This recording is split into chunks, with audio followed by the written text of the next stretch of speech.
life. Two comments throughout this search process stuck with me, and actually three. I'll add a third. First one is when I did talk to Mel up front, I said, looking for some candidates, Mel, do you know anybody? And of course he starts listing, 6, 8, 10 names. I'm like, yeah, okay, keep going on. I was waiting for his name and it didn't come up. I said, well what about Mel Tjeerdsma? He says, John, you'd need a crappie pond and a house to go with it, and I'm like, I don't know if we're going to put any crappie in Colton Pond or anything like that.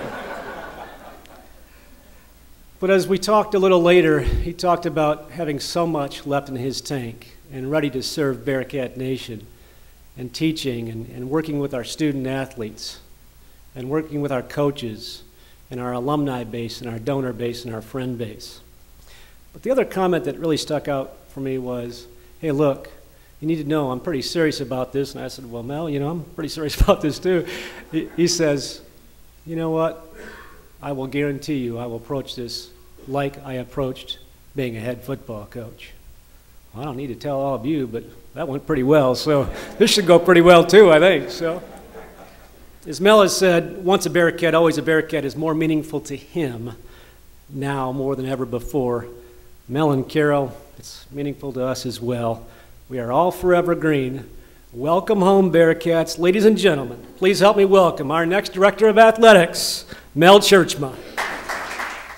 Something about the Bearcats, and not just the Bearcats, about Maryville and Northwest Missouri State. It's great. And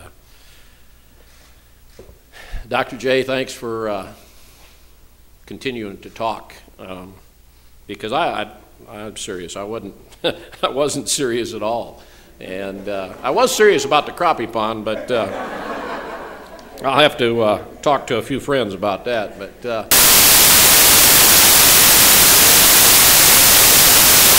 back to be closer to our grandkids and our three daughters. This happened so fast, our daughters didn't know about this until Monday. And when I called Brenda, our oldest daughter, she just laughed and she said, well, she said, you lasted longer than I thought you would. She said, I was telling them this morning, we live in a community in Sherman, Texas. Sherman's a community about 40,000. Beautiful little campus there, Austin College.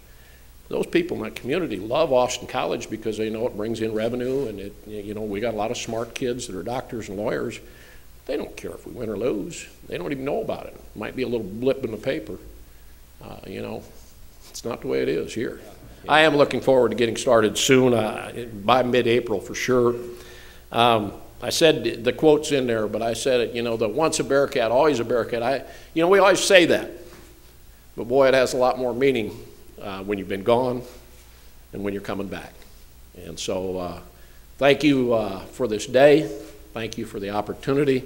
I look forward to working with our coaches, our administration, this great university, but I look forward to being a part of Bearcat Nation more than anything else. Thank you very much. Maybe a year ago or 2 years ago, if you would have asked me that, I probably would have put a number on it, but I'm not ready to, that was one of the factors, the biggest factors. I'm just not ready to retire. I've got a lot of energy, so I'm not even looking at that. What do you think of the chances of making an indoor practice facility happening? Is that on your radar at all?